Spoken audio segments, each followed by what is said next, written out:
はい、それでは今から安住ぶどし工房の、工場の中をちょっと紹介していきたいと思いますね。少しだけぶどうもなっているのでぶどう畑から少し見学して、通常見れない、ワイン用のぶどうがありますので、そちらをちょっとご見学して製造所貯蔵庫してこちらまたショップの方に戻ってきたいと思います。それでは参りましょう。はい、ここ安住ぶどう酒工房ですけれども、2001年にこの場所でオープンしてます。今19年目を迎えてまして、もう少しで20年目を迎えるという状態ですね。で実際この安住ぶどう酒工房、ここでワインを作るきっかけとなったのが1960年代に安住町で、ぶどうの栽培が始まります。でそれを契機にですね、1971年に私も実は三和種類という会社なんですが、皆さん三和種類と聞いてパッと来るかどうか分かりませんが、焼酎のいちこの会社なんですね。で、そちらがもともと清酒を作ってた会社なんですが、安住でブドウが取れるんであればじゃあワインを作ろうという話になりまして、1971年にワイン作りを始めると。で実はその後に焼酎のいちこ発売始まってますので、実はワインの方が少し古い事業体にはなります。でこの場所に安住宇佐市内でワイン作ってはいたんですけど、この安住町の中で、しっかりとワインを作ろうということでこの場所にこういうふうなワイナリーを建てて、2001年にオープンしたというのがきっかけになりますね。で2001年オープンするに先駆けて、やはりせっかくワインを作るんであれば、安住で作られている昔から作られている食用兼用品種と言われるようなブドウだけではなくてですね、ワイン専用の品種でも作っていこうということで、今から入っていく畑の中にですね、シャルドネだとか、今では紹興酒だとかですね、皆さんがご存知なのは例えばメルローだとかカベルネ・ソーヴィニヨンとか、シラーとかですね、非常に有名な品種も植えてはいるんですけれども、ここ最近のブドウというか気候の変動が激しくてですね、この地域に合ったブドウを探そうということで、実はいろんな違う品種を植えてます。今からちょっと見に行くところはまだブドウがなってますけれども、ちょっと珍しい聞いたことがないようなブドウでノートンという品種のブドウがもう少しなってますんで、それを見学していきます。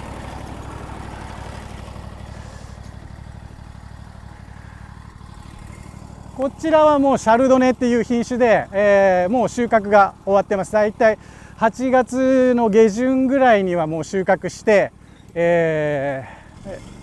私どものスパークリングワインの原種になったブドウたちですね。で全然なんか見た感じちょっと葉っぱしか残ってないです。こちらが紹興酒というブドウがなってたところです。違う品種ですね。2番なりになったブドウがあるんですけどね、これはもう収穫後とかぐらいからまた実がつけてなったようなね、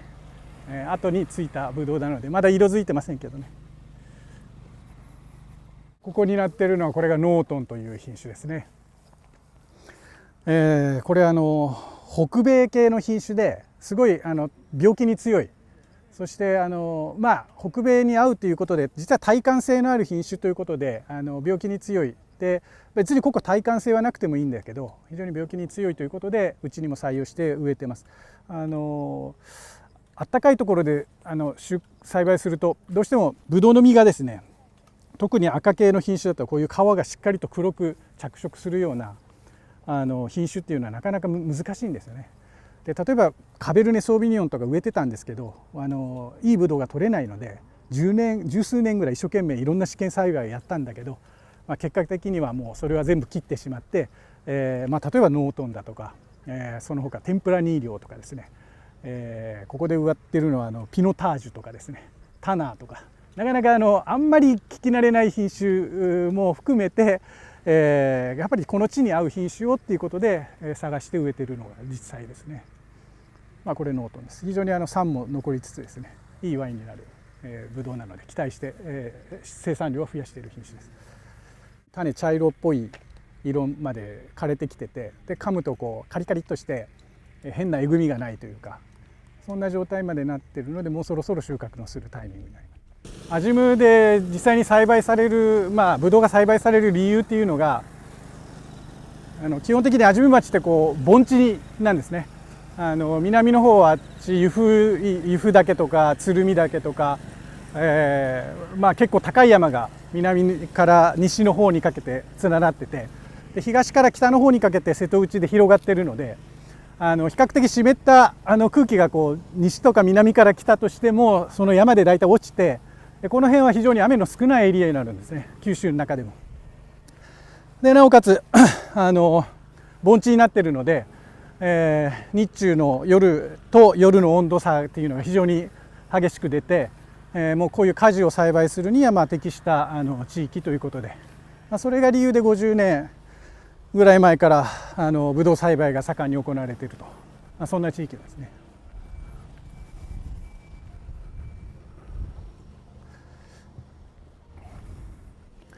安住町って湖底っていうのも有名でして、町を回ると湖底があるので、私はもうワイナリーも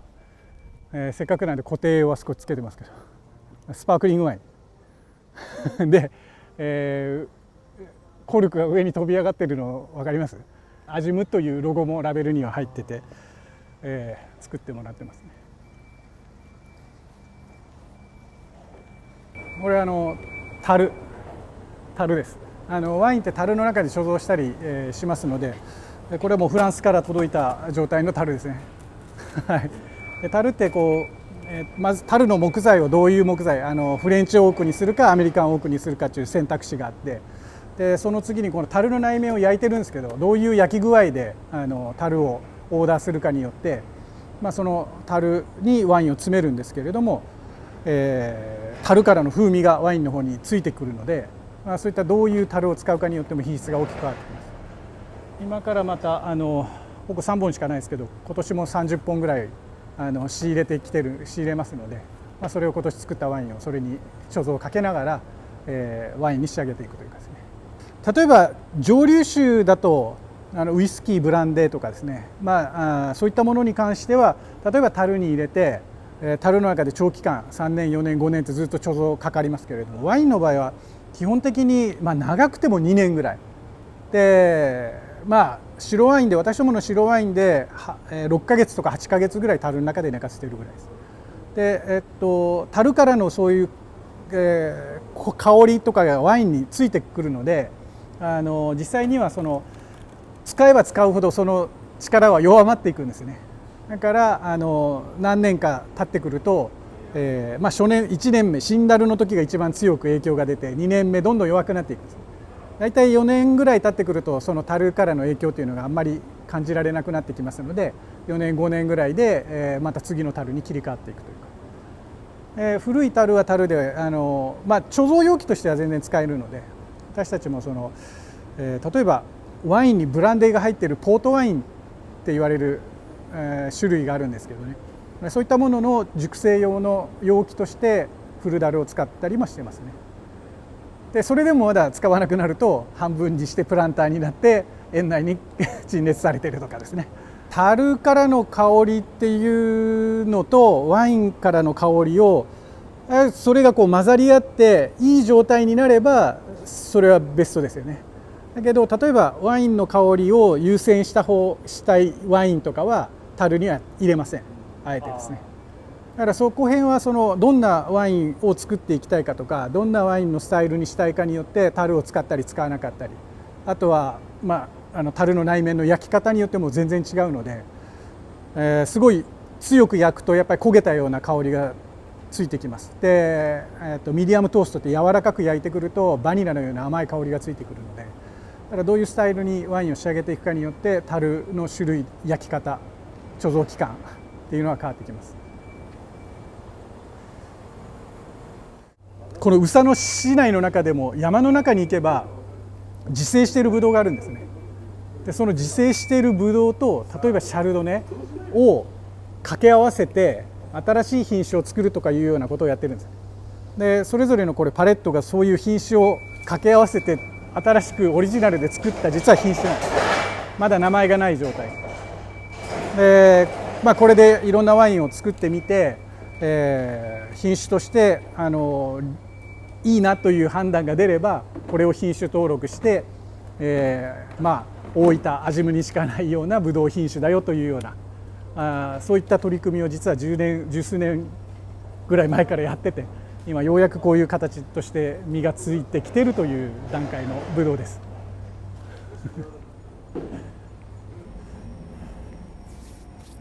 もう原料倉庫なのでここいっぱい今ブドウを入れてます。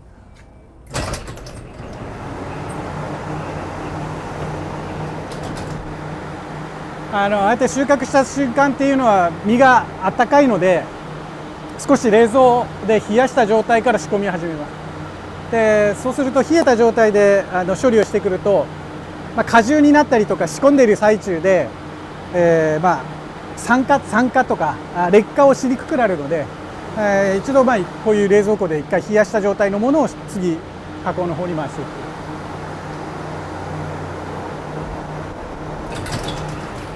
いいですか。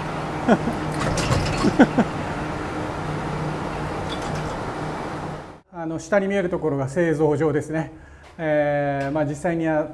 ブドウだとこちらに持ち込んできて、ここで除光破砕茎取って潰したり、実を絞ったり、発酵させたりで、今日、下でやってるのは今果汁のろ過をやってるところですね。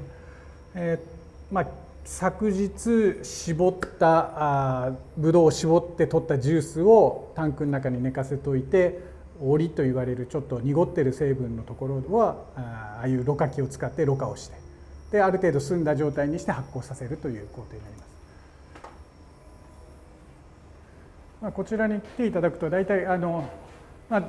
年がら年中ああやって仕込みをやってたり風景が見れないので、ボタンを押していただくと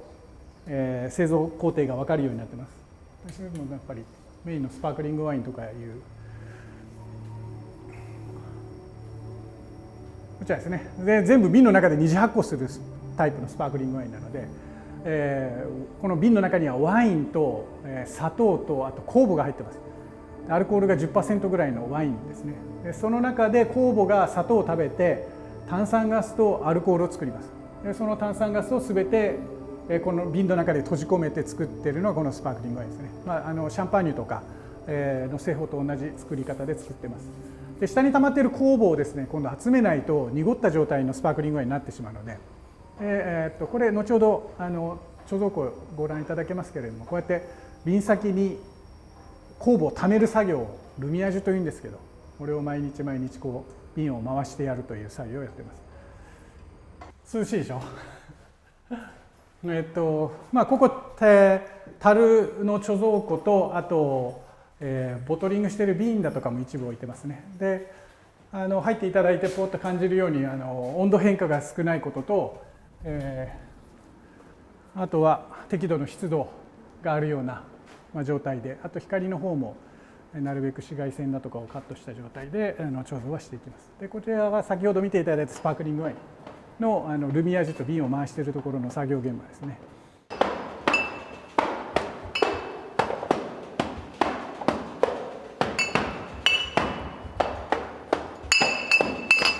樽で貯蔵している間ってワインって少しずつ蒸発してなくなるんですね。減ってくるとあまりワインにとって良くないので、減ってきたところはステンレスタンクとかで貯蔵している同じワインを持ってきて樽の中に継ぎ足すというような作業をずっとやってますね。樽材ってオークって言われますよね。でオークミズナラの木だとか、日本でいうとですね、そういったカシって言われるんです。カシよりもちょっとナラの木の方に近い木です。で木切り出した後、これ樽を分解しているのでこういうカーブしてますけどね、木切り出した後こうやって天日干しされます。で、それから2年から3年ぐらい天日干しして、そうすると木の中に入ったら油分だとかがそういう分解されてですね、で、乾燥させて、で木の、樽に材に適したようにこうカットされて、で、組まれて内面を焼くという工程になるんですね。で先ほど申し上げたようにこう内面の焼き方によって香りの出方が違うというか、これはミディアムといって置いてますけど、これヘビーで焼いてあったりとか、レアとは言わないですね。ライトトーストと言いますけどね。ウェルダンではないですよ。っていう焼き方をこう変えながら適したワインを貯蔵かけていると。でワインとねどうしてもセットになるのがこういったグラス類なんですよね。私ども3種類ってワイングラス保有しているのが、古いものも含めてですね、一部こうやって展示してます。定期的に中身入れ替えながらいろんな世界のワイングラスをこうやって展示しているので季節変わる時に来ていただくとまた違ったものが展示されているという状態になると思います。もともと昔はここもブドウ園だとか農場が広がってた場所なんだけど、時代とともに荒廃園になって荒れ地だったんですね。でそこで、アジムワインをずっと作ってきてたので、2000年1997年とか8年ぐらいにアジム町からアジムワイン作ってるんだったらここの場所で作りませんかという話が来て、ここ全て造成をしてワイナリーが立ち、せっかくだったらこういう木々に囲まれたワイナリーがいいなということで、全部その年に2001年に植えて、出来上がったんですね。なんかうっそうとした森みたいになってますけど、2001年の頃はもうスカスカでですね、向こうも綺麗にクリーンに見えるような状態だったんですけどね。こちらが充填瓶詰めをする設備ですね。スタッフいっぱいいないので今日は仕込みの方、今の時期は仕込みやってますけれども、仕込みが一段落して次ワインをボトリングするような時期になってくるとここで実際瓶を供給しながらワインを充填するというような作業になります。だから年間に大体どうだろうな、週平均すると2日とか3日とか、稼働しているような、そんな状態にはなりますね。今アジムワインで大体年間に15万本ぐらいの生産をしてます。でそれだけでは実はまだワインが実は足りなくてですね、ほぼ大分県で 70% 強大分県で消費されてて、でいろんなと、福岡も含めて、いろんなところから要望は来てるんですけれども、十分にまだ供給できてない状態で、だから今畑を拡張している最中でして、自社畑を今持ってる畑を3倍ぐらいまで広げようというようなそんな計画で今造成している畑もあります。大体10年ぐらいかかって今の15万本を30万本ぐらいまで増やしていこうと。実際にブドウ畑でブドウの苗を植えて収穫するまでに大体3年から4年かかってきます。でその後ワインを作ってワインを樽で貯蔵をかけたりとかしてくるとさらに2年ぐらいはかかっていますね。だから今単純にブドウ苗を植えたとしても3、4、5年先にようやくワインになって皆さんのところにお届けできるという状態なので、今やっていることが5年先のことを目指して今やっているというようなですね、そんな状況で、農業からワイン作りまで一生懸命今やっているという最中です。時期によってワインって販売しているものも違うので、今はここに並んでいるようなワインがいろんなワインがありますね。で来月10月末ぐらいになると新酒が出てきますし、季節によってあるものないもの、私どもが大体30種類ぐらいのワインを作っているので、いろんなスパークリングワインからデザートワインから、先ほどお話ししたブランデーというものまで作っているので、いろんな風味のお客さんが求められる飲んで楽しいワイン、あると思います。海外のコンクールにスパークリングワイン出してですね、初めて出して初めて金賞を取って戻ってきたというかですね。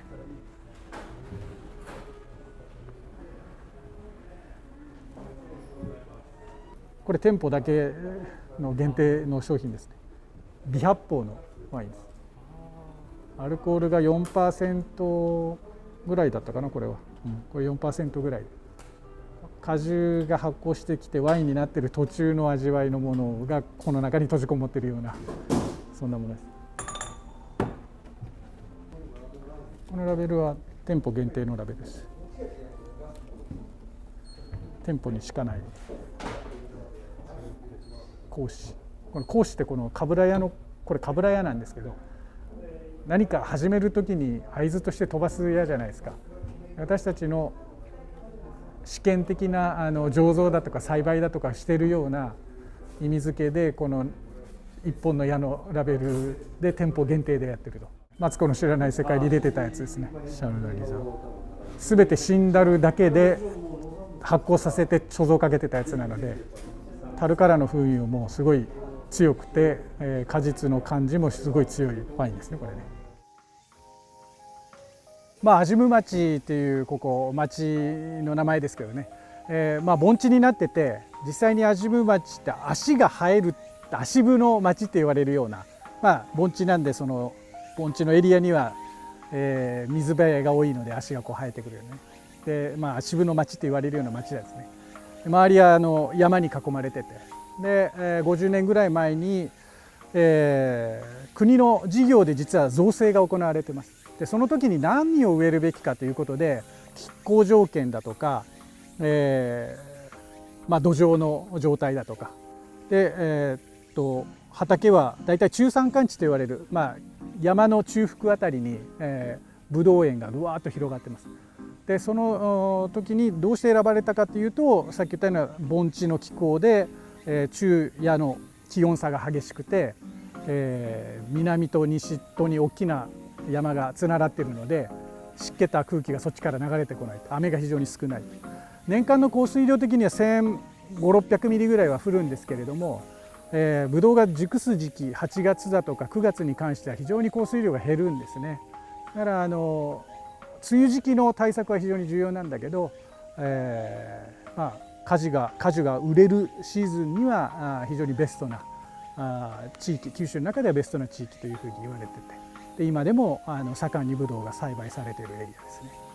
私たちアジムワインを作るのに、このアジムの町でこうやってワイナリーまで構えてやってるのも、実はブドウの産地イコール醸造地でもあり、で、福岡からだったら2時間もあればこちらにお越しいただける距離でもあるしですね。で実際にじゃあブドウがなってる、景観を見たりとか、先ほどはちょっとブドウをつまんで食べていただきましたけど、外国のじゃあこのワインのボトルをどんな状態でブドウがなってるのかって見に行こうと思うと非常に大変ですけれども、2時間かけてちょっとお越しいただければ、秋のシーズンであれば実際にブドウがなってるところ、ブドウがこのワインになるんだなっていうのをこう身近に感じてもらえるっていうかですね、そういったところは非常にいいところだというふうに思っています。それを私たちは伝えるべきだというふうに思ってるし、でブドウもいろんな種類も植わってるし、あとどういうワインを作るかによってその収穫のタイミングというのも変わってきます。例えば先ほどのスパークリングワインでいうと、非常にこう酸味のあるワインを作り上げないと、最終的にスパークリングワインになった時に苦いスパークリングワインになってしまうんですよね。ガスの力に負けてしまって味わいが。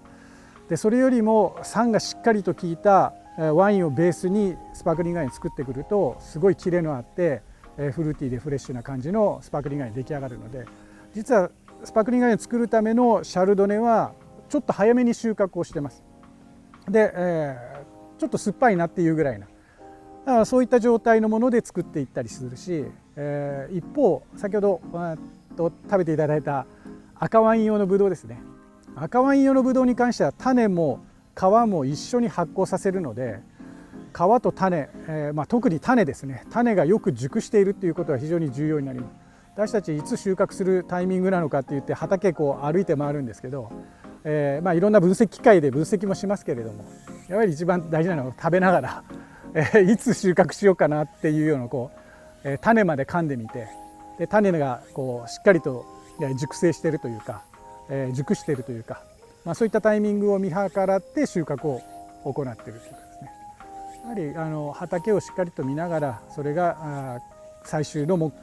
的となるワイン、こういうワインを作りたいからこういうブドウで作っていこうという、それが一貫してできているっていうのが、この地域の場所でやるっていう、大きな理由の一つだと思いますね。ブドウの産地でそのところで作ってワインっていうのは、やはりその注目はそれぞれでやっぱり注目されるべき、楽しむべきワインなので、それぞれが協力しながらですね、九州のワインとはこういうものだよっていうようなでそれぞれ販売の活動だとかは、やってたりはするし、そういう時に集まった時は技術的な交流も話し合いをしたりですね、そんなことをやったりはしてますね。歴史的には九州はもうさっきおっしゃったようにおそらく1971年にワインの免許を取得している3和種類は古い方ですね。で71年2年ぐらいに巨峰ワインさん、福岡にあるんです、田主丸で、そちらがその次ぐらいじゃないかなと思います。で九州の中では3和種類か巨峰ワインかさんぐらいが一番古い状態でワインを作り始めていると。でそれから、1990年代後半ぐらいからでしょうかね、角さんも出てきてるし、私たちも2001年にここに新しく作り上げてますし、ちょうど赤ワインのブームが起きて1996年56年ぐらいかな、赤ワインが非常に人気が出てきて、で、ワインを需要が高まりつつあったというのがあって、九州でもぶわっとワイナリーが増えたというのはありますね。今日こういったコロナの状況なのでなかなか全部開放してっていう状態ではないところが一部あったりしますけれども、皆さんがお越しいただいて、ワインについての知識を学んでいただけるようにはスタッフも、ワインに詳しいスタッフもたくさんいますし、あと工場見学の方は実際できるような状態はしてます。でそちらで実際ワイン作りを生で感じていただく、見ていただくというようなことは、これから先もずっと続けていくし、で、やはり最新の情報的には、ホームページだったり、私ども Facebook だったり、インスタグラムだったりとかですね、 SNS とかを通じながらですね、いろんな情報を発信しながら、皆さんと何か新しいことができないかというようなことは考えてはいますね。Zoom だとかああいうものを使いながらバーチャルでのツアーだとかですね、いずれやりたいなと思ってはいたりしますね。そういう時期が来たらまたご案内して皆さんと共にですね、ワイン作り、味見ワインの取り組みなんかもですね、一緒に紹介して楽しんでいただければと思ってたり考えてはいます。